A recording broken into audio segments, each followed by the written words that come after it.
You might have seen videos like these on YouTube recently. I first saw a video by the channel Kylie and watched it because of its interesting thumbnail. The images in these videos give a nostalgic, futuristic yet outdated feeling that you might find familiar if you grew up in the 2000s. All of these videos are based on an aesthetic called Frutiger Aero, which has recently become popular again through the internet. Today we're going to be diving into what Frutiger Aero is, some examples of it, why it was used, why it stopped being used, as well as its sentimentality. Frutiger Aero is an aesthetic and design choice largely used by tech companies and in product advertisements during the 2000s and early 2010s, with the most agreed upon time span being from about 2004 to 2013. The term Frutiger Aero was coined by Sophie Lee of the Consumer Aesthetics Research Institute in 2017. The aesthetic was named after Adrian Frutiger, who created the Frutiger font often used at the time. It's also named after Windows Aero, the UI theme for Windows Vista and 7, whose design influenced many other companies' designs during the time period. The Windows UI's name is actually an acronym for Authentic, Energetic, Reflective and Open, according to an official Microsoft website. On this website, Microsoft says, Aero aims for a design that is both professional and beautiful. The Aero aesthetics create a high-quality, elegant experience that users can be productive with and even fall in love with. I think Microsoft achieved their goals by influencing the design choices of the era, as well as creating an iconic look that people would find nostalgic in the future. Frutiger has some key traits and components which separate it from other aesthetics. These components are the use of futurism, nature, humanism, glass, bokeh, glossy textures, corporation, bubbles, water, grass, flourish patterns, the early internet, bright color palettes, smooth curved lines, and finally, skeuomorphism.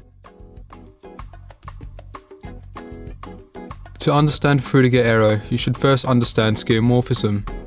It refers to digital designs which mimic real-life objects and how people interact with them. Examples are the app designs on pre-iOS 7 iPhones and pre-Jelly Bean Android phones. Another example of skeuomorphism you'd probably recognize is the shutter sound some phones make when you take a photo. The sound was added to imitate the sound of a traditional camera, although the sound obviously isn't needed to take a photo on a digital phone. Skeuomorphism was a design choice that many tech companies utilized during the lifetime of Frutiger Aero, however they do not mean the same thing. An image can be Frutiger Aero and not include any skeuomorphism. Skeuomorphism is only in Frutiger when it's based on tech and user interface design. Frutiger began in August 2004 with the release of Windows Media Player 10. It clearly follows some of the components of Frutiger, such as glossy textures, smooth curved lines, a bright color palette, as well as skeuomorphism.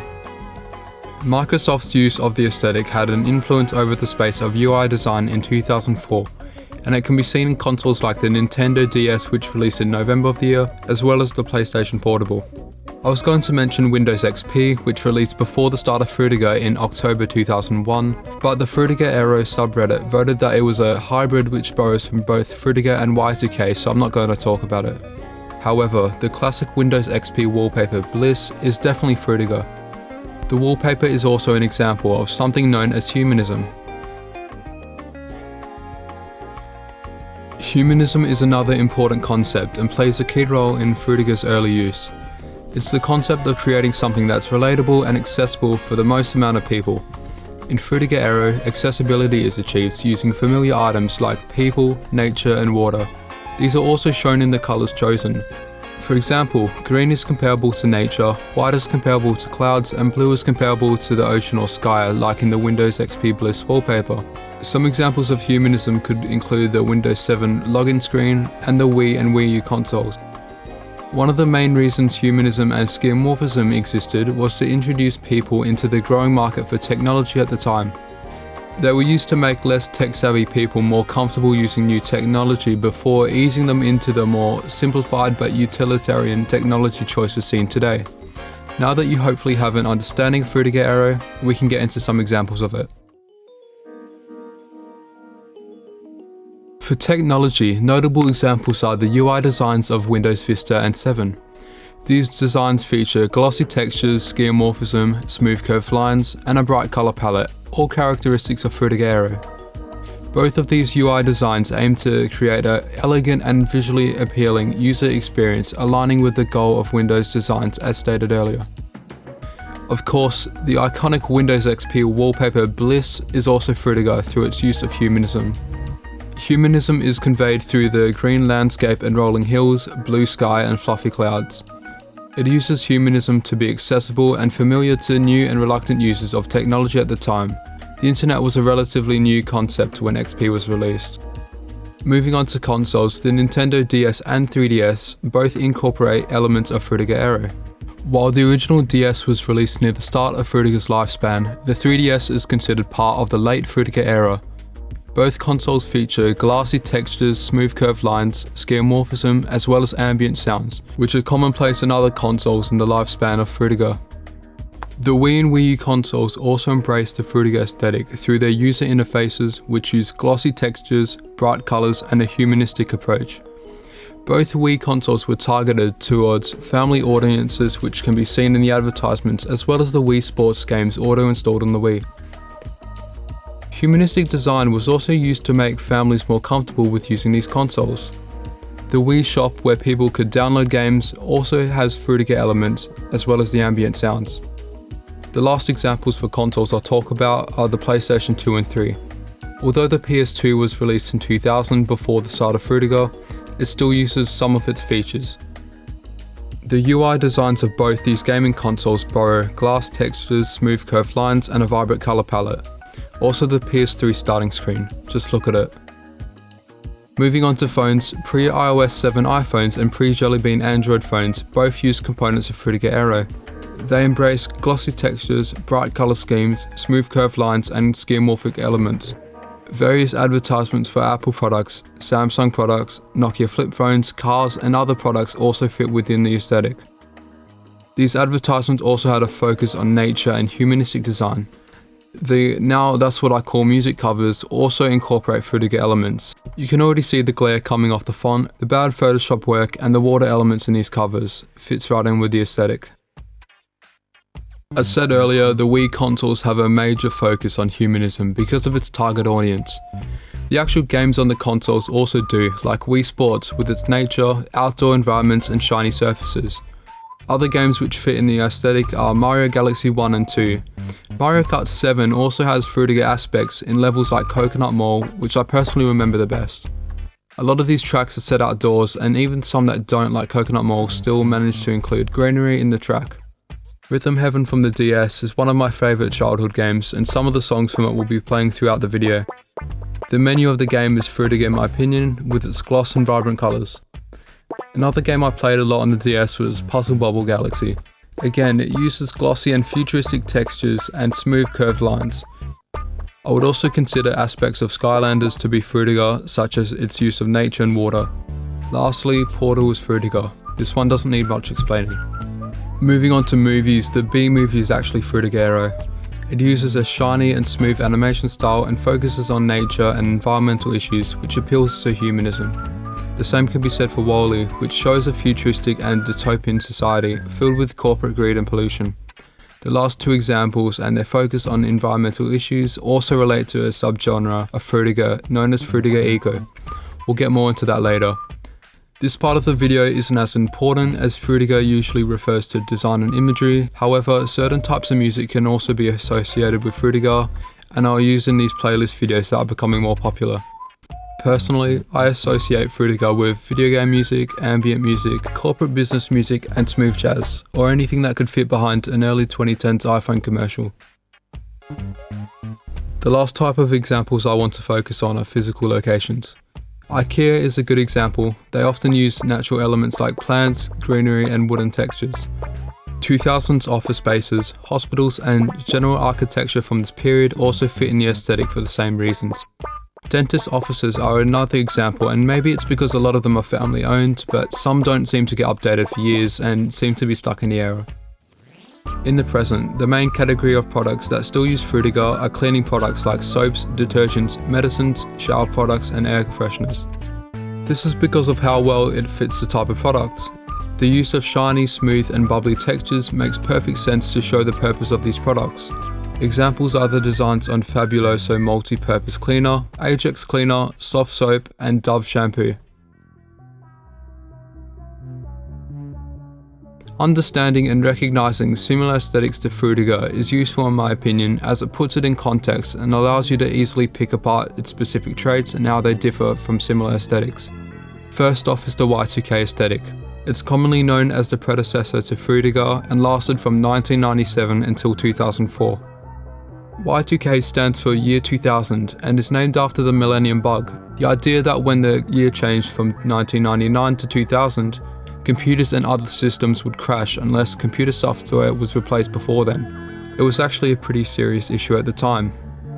The Y2K aesthetic usually refers to the design style that was popular at that time and is characterized by futuristic elements, vibrant colors, shiny and metallic textures, glitch effects, and a sense of optimism about the future. Examples include the original Xbox, the Matrix movies, as well as the Sega Dreamcast. However, Y2K also refers to fashion trends at the time.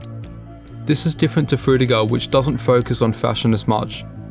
Another difference is that Frutiger usually has higher definition visuals than Y2K, as high definition started to become more common during the lifespan of Frutiger. On top of this, Frutiger usually incorporates more elements of nature through humanism, while Y2K has less focus on nature. Moving on, Frutiger Metro, also known as flat Frutiger or vector vomit, is a subgenre of Frutiger that emerged as a minimalist and simplified version. It borrows elements of Frutiger Aero such as bright colors, glossy textures, and futuristic designs, but with a flatter and, in my opinion, less interesting design. While the aesthetic existed alongside Frutiger, it seemed to act as a transition from the design trends of Frutiger into the flat design which we have now. This can be seen in the design of Windows 8, which uses aspects of Frutiger Metro. Windows 8 itself acted as the middle point between the Frutiger of Windows 7 and the flat design of Windows 10. The next aesthetic I'll talk about is Frutiger Eco. It's another subgenre which combines the Frutiger style but with more focus on the environment, climate change, and sustainability. It often features utopian visions of the future and earthly colours used to associate big tech companies with environmentalism. In this way, Frutiger Eco can be seen as a form of greenwashing, which is where companies use designs to create false impressions of environmental consciousness without actually making changes. Going back to the example of WALL-E, this is similar to the premise of that movie, so I guess you could consider WALL-E an example of Frutiger Eco. Moving on, Funky Seasons was a commonly used colour scheme in products during the period of Frutiger Aero. It uses different colours to represent the different seasons of the year. For example, pink is spring, green is summer, orange is autumn, and blue is winter. It was first used in Apple's 2004 iPod silhouette ad campaign, and other notable examples include the colours for the Nintendo DS as well as the colours for the iPhone 5C. The next aesthetic is Corporate Memphis. It's a design style which draws inspiration from Memphis design of the 1980s as well as flat design and corporations. It began around 2017 and continues to the present day with the purpose to create visuals which are easy to mass produce for commercial and corporate purposes. This is like the go-to design choice for bank websites for some reason. Solar Sands has a whole video about it and I'll link it in the description if you're interested. The final aesthetic I'll talk about is liminal spaces. They are places or environments which are traditional or forgotten and usually involve familiar places in unfamiliar contexts, evoking a sense of unease and uncanniness. The classic example is the backrooms, however liminal spaces can be any familiar and nostalgic place, which has an unsettling vibe to it. Examples could include empty corridors, dimly lit hallways, abandoned shopping malls, and places with weird unnatural lighting. This aesthetic has a lot that's different to Frutiger. It isn't used in advertisements and product design like Frutiger was, and it portrays unsettling and uncanny subjects compared to Frutiger's polished and corporate vibe. Frutiger is a design choice that was actually used and feels nostalgic to some today, whereas liminal spaces play with already nostalgic subjects and make them feel uncanny or unsettling. On the other hand, there are some similarities. For example, they are both nostalgic for people who grew up in the 2000s or 90s, and in my opinion, some Frutiger images look like liminal spaces without that eeriness or uncanniness. Frutiger's prime ended in 2013 and there are many reasons for this. The first is that Frutiger Aero and its Skeuomorphism and humanistic design were no longer necessary to bridge the gap between users and technology. People became more used to the internet, making the need for Frutiger designs less necessary. The second is functionality. With advancements in technology, the focus shifted from visually appealing interfaces to more efficient and utilitarian ones. As devices became smaller and more portable, the need for streamlined, visually lightweight interfaces became more important. Frutiger Aero's complex and detailed design didn't always translate well to smaller screens. The third and final reason is simply the change of design trends. As design trends evolve, new aesthetics emerge and gain popularity. Frutiger was just one of them and was replaced with minimalism and flat design, which focused on simplicity, clean lines and functionality. The companies which first shifted towards this design created a ripple effect, causing other companies to start adopting simplified designs around 2013. Companies didn't want to fall behind or use designs that felt outdated compared to others. You have to keep in mind that many people actually wanted the simplification to happen. Many saw it as companies making their designs more advanced and more modern. For example, as stated in this article released in 2013, Apple's visual overhaul received a lot of knee-jerk criticism when it was revealed, but in practice, the visual changes are actually quite pleasant and grow on the user with time. Looking back now, iOS 6 feels dated, despite the fact that when I started using iOS 7, I felt it was inferior in terms of look and feel to the older OS. Apple's new look with iOS 7 is acclimating, but on the whole, it's an improvement. Frutiger's decline in popularity during the time was a natural progression which was always bound to happen, just due to changing trends over time. While making this video, r/Frutiger Aero has been a good place to gather examples and details about the aesthetic. While on it, I found this post which I think sums up my and many others' sentimentality behind Frutiger Aero. It's a corporate design in its infancy, but there's a cute charm to it. It's very different to the modern minimalist corporate designs we see today, which feels like a bunch of corpo suits had gathered around on the 73rd floor of a skyscraper to see which aesthetic appeals to the most amount of people. This would refer to the trend of flat design which came about after Frutiger in 2013. This is a criticism I have with flat design. The goal of humanistic design, to be accessible to the most amount of people, was used in Frutiger and flat design. However, Frutiger achieves it through nature, people and colourful elements, while flat design achieves it through simple, utilitarian and agreeable designs. In my opinion, newer user interfaces lack the charm which Frutiger has. As time moved on, Frutiger wasn't as necessary and companies can focus away from the designs and towards functionality instead. Frutiger Aero feels like it was done by 2 or 3 designers fresh from college in their backyard with an ancient illustration software. Reminds me of the good old days. I love this aesthetic. Like I said, Frutiger has this unique charm to it. It feels less like this lifeless corporate style compared to flat design, and this is largely because of its focus on skeuomorphism, humanism and nature. However, do not get confused. The main purpose of Frutiger was to sell more products, and it was just another design style which corporations used to achieve it. But still, compared to the other design styles used by corporations, this is probably my favourite. Apart from how it looks, I also like what it represents. With the current state of the world, it's not unlikely that people are fascinated with this aesthetic for what it represents. A time in the 2000s and early 2010s when the future seemed to be optimistic and colourful. The internet was a new phenomenon and the iPhone was only just launching. Nostalgia is one of the main factors behind the recent Frutiger resurgence. Many people grew up with the Windows XP background, and just like how fashion trends of the past are always becoming popular again, so too is Frutiger Aero. Of course, TikTok has played a key part in its popularity as well, similar to the Y2K revival, and hashtag Frutiger Aero has over 28 million views today. Overall, there seems to be more interest around Frutiger recently, and I hope some companies catch on and we end up seeing a return of this aesthetic in some way. Thank you for making it to the end of the video. I left links in the description for the videos that inspired this one, articles that I used and the music I used. Gathering information, making and editing this video was a lot of fun, but it also took a lot of time, so if you did enjoy it, a like and subscribe would be greatly appreciated. You can also give feedback in the comment section if you'd like, or tell me some future ideas of topics you want me to cover. Thank you for watching, I hope you enjoyed the video, and goodbye.